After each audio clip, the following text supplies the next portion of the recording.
Hello. Uh, we're here today with Aimee, and she's going to read her Where I'm From poem, and she'll be joining me really soon. In the meantime, I hope people are having a great day. I went for a walk, and it was lovely. And I'm excited to hear Aimee's poem.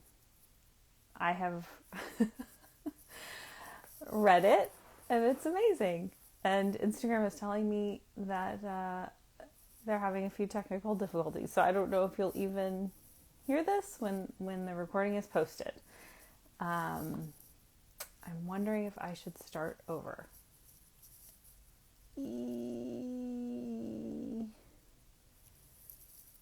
Should I start over?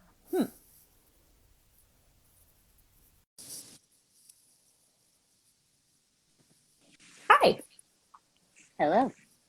We did it. We're here. Um, and it seemed like it was having a little bit of technical difficulties there at the beginning, which it was like, hang on, we're letting people know you're here. Oh, here come people. Hi. Yay. Um, so I'm here today with Aimee, and I've read your poem, and I'm very excited to hear you read it. Is there anything that you want to say, or before we read it? Before you read it? Well, I am not a poet, but I had a lot of Me fun. neither. I had a lot of fun I had a lot of fun trying to fit myself into the confines of this structure. And I learned that I don't fit into the confines of structure. But I think that that's the point of poetry is figuring out that you don't necessarily um, uh, fit into the confines of structure and you get to do it anyway. I agree. I think you also you it's like anything. You once you know the rules, you can feel free to break them. They're Yeah. just there as sort of guideposts. I looked at it as like um, when I was flailing, they were there to lift me up. I looked at it as like a container, which I like with Yeah. writing. I love prompts. I love a I do nudge too. because I have plenty to say. I need some, Same. I need some direction sometimes, and I appreciated the direction. And then if you're chafing with just at the direction, lose it. Yeah, Um, totally. so well, okay. Anytime you're ready. All right. I'm from. I believed I was from nowhere. I knew I had to be from somewhere, yet I didn't believe that until I had proof, because I didn't know you could be from nowhere and somewhere at the same time. I am also of somewhere, someone. I am from subways and sidewalks, from the city that never sleeps, gritty, overcrowded, noisy, and wonderful. I'm from pigeons and sparrows eating from garbage cans and twittering on telephone wire. I'm from bagels and matzo brie and my mother's handmade menorah. From no and because I said so, and because you have to learn to play by yourself. I'm from an innate understanding that I didn't belong and the explicit instruction not to ask questions. I'm from New York Jews who were as Jewish as the New York Times and maybe Rosh Hashanah, but not fasting on Yom Kippur or keeping kosher or actually believing in God.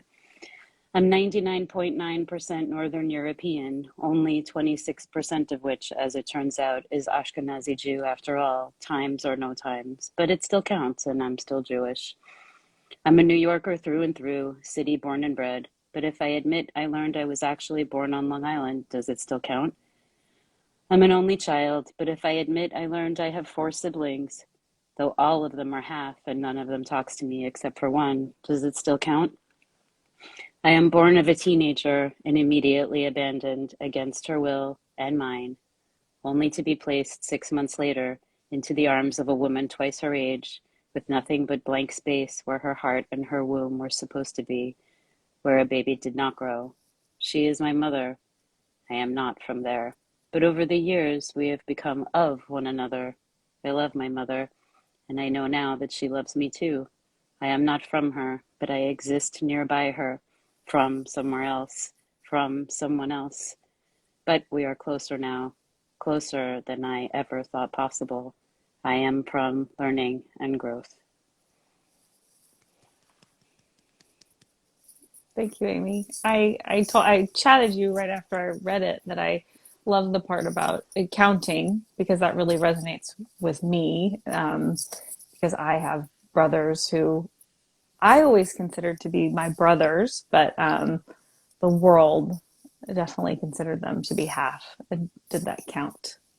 Um, and I've always found that really painful that people felt comfortable judging my familial relationships and the value that they held in my world. And I Mm-hmm. would guess as an adoptee, you get that times 100, 1,000. Did it? How did you feel writing about it? I mean, I know you write about it in other forms too. Yeah, I write about it all the time, and I feel like this is where, I get to decide what identity means to me, that after a lifetime of not knowing anything about genetics and not knowing, if I am this or that or what I am or not. Mm-hmm. I have decided that some of that gets to be, after a lifetime of wondering about nature versus nurture, that some of it is just what I get to decide, right? And my Mm-hmm. sister is here. I can see that she's here, and she's my sister, and I don't care about when I met her or what half of what is what is what. There's no I'm half this or half that. I am what I am, and I don't really believe in being half of anything. I'm a full person, and I don't, I don't even like saying birth mother or Mm-hmm. birth father or adoptive mother or adopted father. I just say mother or father, and or parent or any of that. And sometimes I feel like because of social norms, I have to clarify because Mm-hmm. otherwise people ask me which person I'm talking about. Oh, do you mean your birth mother? Do you mean your adopted mother? But my mother is my mother. And I just wish that people could figure it out by context, but they really can't because there's so much to that. And I don't, I think that it's our language that's too limiting. Mm-hmm. Um, and I think that's unfortunate. I know people who are mixed race and they don't like saying I'm half this and half that. And I feel the same way. I don't like saying I'm half of anything. So I understand what you're saying about your brothers. So it is something that's really important to me. And I write about adoption a lot because of the same reasons. I think that, there's a very, very small percentage of people in this country who are adopted, and we really struggle to feel like we count, like we have an identity, because even though I'm a domestic adoptee and I was raised, by a white family and I am a white person, I had no idea where I came from. I had no idea. My parents said, "Oh, our identity is this," and thus Mm-hmm. that was my identity. But it actually isn't. And so I felt like I was from nowhere, and Mm-hmm. that is a very strange thing. And I can't even imagine what it's like for transracial adoptees or international adoptees. I can't even imagine what that life must be like, Mm-hmm. to have to then go and find out what their identities are, to reclaim their race, Mm-hmm. in addition to just who they are as people.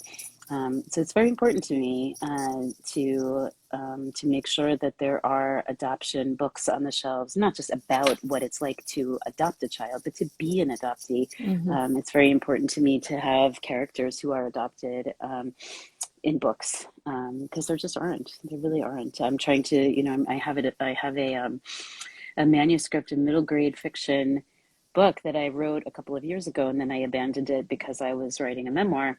And I went back to it and I thought, what's wrong with this picture? This kid's not adopted. I need to rewrite it and make her adopted, because here's an opportunity that I have to put Mm-hmm. a book on a shelf and she's not adopted. And why not? Mm-hmm. So that's what I'm doing. I'm rewriting it so that she's adopted, because if anybody can do that, it Right. should be me. So anyway, um, I I think don't it's think you asked a wonderful. question, but I that's my no, I love long-winded hearing answer. you talk about it. And to me, I've known a fair amount of adoptees, so I don't think of it as being a small part of the population. And my brothers were adopted by my mother because my father was a widower, and that was part of the like story. And it's interesting hearing you say how you just like, the half. I found that people often use, and I don't know if this happens to you, but people use that language, that half, that to distance themselves from what something I might be experiencing, like pain that I might be experiencing. As really like when my brother died, I got a lot of, well, he's your half brother. Well, it's not that sad for you. Get over it. And I find that, or when I say, oh, it was hard. I had four brothers. It was really hard being the youngest of five. I felt alone, and I was the only girl. And I'll find people might say something like, oh, well, they were half brothers. Like, it's not the real thing. And I think oftentimes those words have, in relationship to familial and, like you said, like mixed race, or it's used as a way to put distance between ourselves and others. It's like, well, I'm not going to have that experience because I don't have that exact same math in my family, and it's just like, okay, Isn't that a shame? that's not what this is about. But I once I started identifying that that's why people were doing it hurt me less. It used to take it really personally. That what I was going through, what didn't matter to people. But then I realized, oh, this is their own trying to create some space here so that this doesn't feel too close to them. And then it bothered me less. I don't know if you Yeah. find that. Yeah. I mean, I don't take anything people say terribly personally anyway, but That's a good practice. I do sort of feel obligated to point out that what they're saying is incredibly offensive all the same, because, I just sort of can't really let those sorts of things Yeah. sit. They don't work. I mean, I come from a like be my own, I being adopted, my spouse is from a family that's also somewhat complicated, with multiple, layers of siblings and parents and that sort of thing. And most people are, Mm-hmm. families aren't really that easy anymore, where there's Yeah. just, two parents and full, Mm-hmm. whatever, full-blooded children, that kind of thing. This doesn't work that way anymore. And I think that's the thing, right? Like, I don't really know anybody whose families are perfect in that sort of 50s, like Leave It to Beaver style. Like, I don't really know that. And so when people say that sort of thing, I need to remind them that, like, what Mm-hmm. they're saying is incredibly, like, outdated and it just doesn't exist anymore. And who are they trying to protect? Themselves, as you said. And, like, I don't know, I would rather them not say something that, that is that short-sighted. But yeah, I think you're right. I don't really, I mean, I'd rather them not saying anything, say anything at all, Agreed. than make a like a sort of a half-assed condolence like that. Yeah. Yeah. But yeah, no, I think you're right. Yeah. Half-assed condolences are Save it. incredibly common. It's Yeah.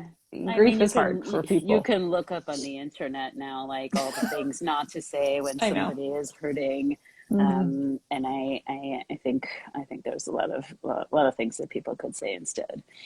But there's there are plenty of things that people could say instead, which is like, tell me about your family, instead. Tell me what are some things that you would like me to know about Mm-hmm. adoption. Or, for one, I'm speaking tonight. There's November I is saw that. National Adoptee Awareness Month, Mm-hmm. which is, I mean, affinity months are, I don't know, you can take what you like about affinity Yeah. months and leave the rest. But, Yeah. I'm they were really created.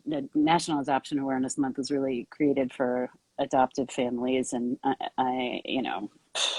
but I am reading at this event, and you can tune in online if you want to. And I'm reading something that's longer than this. And so if you want to know what it's like for adoptees, which is very different for what it's like for adoptive families, and it's Mm-hmm. different from the experience of birth parents also, there are Mm-hmm. plenty of events like that. And for adoptees like me in particular, who are not transracial or international adoptees, there's a book that was published this year that I like was like earth shattering for me, called American Baby. If I could plug this book, I didn't write it, but it was really life changing for me, and it was just on the New York Times like best of 2021, like top 100 books list. It's by Gabrielle Glazer. It's called American Baby, and it's about the adoption agency that I was adopted through, Oh, which wow. people probably know already from the twin and triplets study. There was a documentary about it called Identical Strangers, Mm. and a book about it also a few years ago called the same thing. I think the documentary is called Three Identical Strangers, and the book is called Identical Strangers. That they did even more horrible, terrible things. And this book talked about all of those, and I learned a lot about my own situation and my parents and my birth mother situation through this book. And it was really quite an experience, and I highly recommend it for anybody who wants to learn more about the baby scoop era, is what they call it, of adoption in the 60s and 70s. Or you could just ask me. I'll check it out. That sounds fascinating. Yeah, it And I'm was. sure it's whenever I pick up a book that gives me some insight into a piece of my life, I'm so grateful. And it also is inspiration for like to continue writing myself because you Yeah, hope that you could give that back in some way because books have gotten me through so totally. much. And you think, wow, if I could just do that, Yeah. that would be so meaningful. So, well, I think that's a good way for us to wrap up, unless you have anything else you want to say, No, Amy. thanks so much for having me. It was Oh, really thanks fun. for doing this. I love hearing the writing and meeting people that I know through social media, and I feel like I know, but it's something different to get on and actually see someone's face and hear their voice. And so, thank you for spending this time with me. And Pleasure. I will see you on Instagram soon. Sounds great. Take Okay, care. me too. Bye. Bye.